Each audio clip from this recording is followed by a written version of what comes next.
Reka nguhe ikaze wowe mukunzi w'ikiganiro menya byose gikunda guca ku buvumbuzi show. Ntibisanzwe ni Ken Chris. Nkagusaba wowe utarakora subscribe kugira ngo ukore subscribe, maze like na share kugira ngo iki kiganiro kijye kikugeraho gatanu ku kandi, maze kijye kinagera kure hashoboka. Ntibisanzwe menya byose.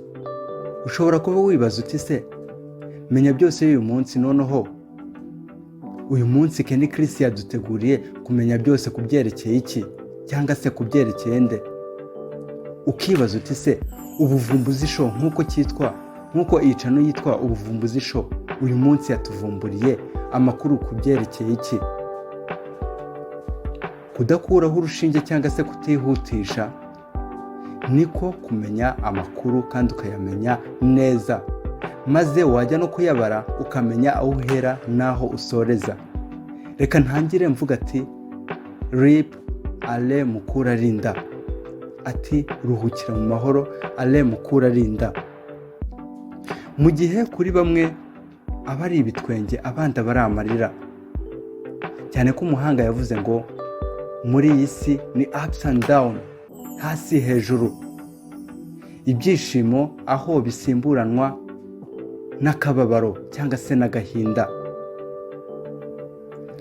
Itangazo ryatanzwe na guverinoma y'u Rwanda riragira riti: We are deeply saddened to announce the passing away of our colleague Ale Mukurarinda, Deputy Government Spokesperson at the KFH Hospital, following complication from a heart attack.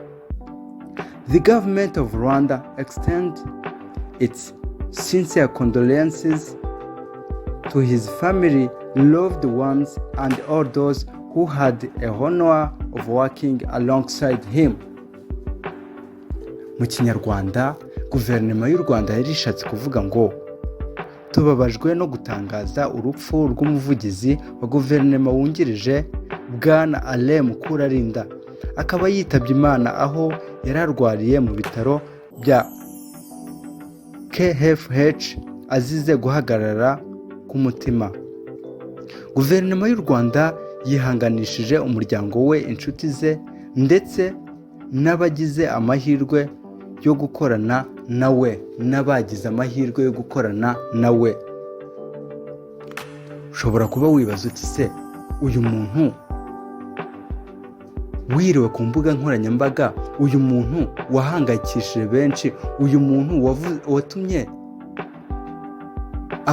aba YouTubers cyangwa se abo bita aba influencer, abavuga rikijyana kuri YouTube, ejo bacika ururondogoro, ni muntu ki?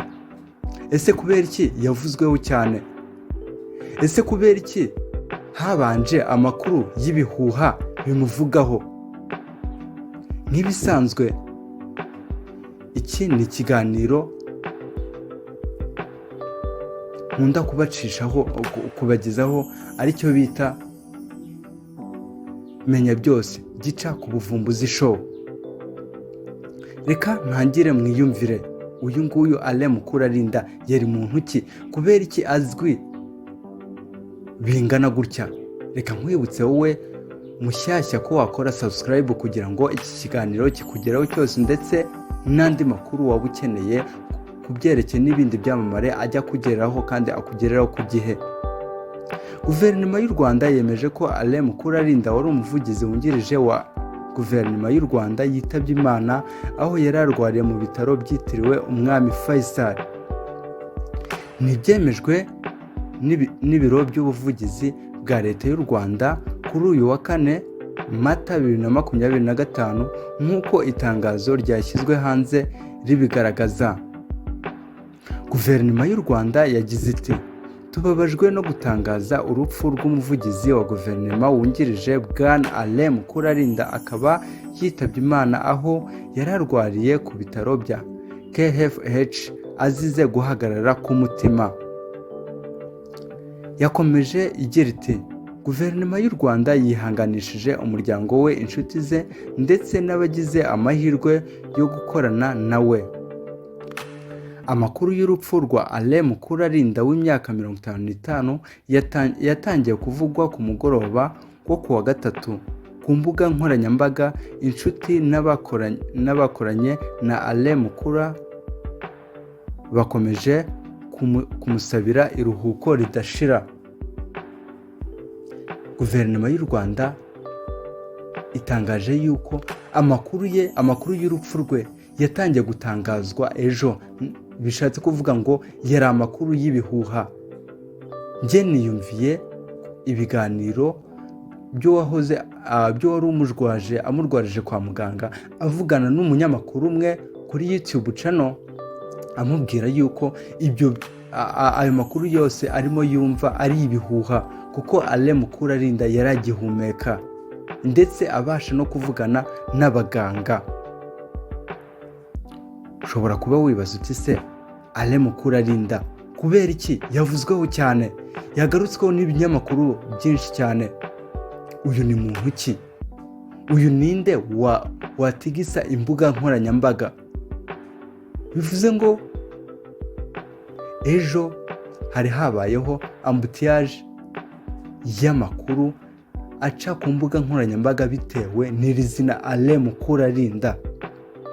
Reka mbabwire byinshi byaranze uyu mugabo, unabasha no gusobanukirwa ati uyu mugabo ni muntu ki.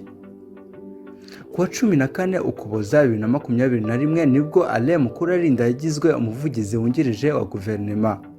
Ni nyuma yo kumara igihe akora ku mwanya w'ubushinjacyaha n'umuvugizi w'ubushinjacyaha.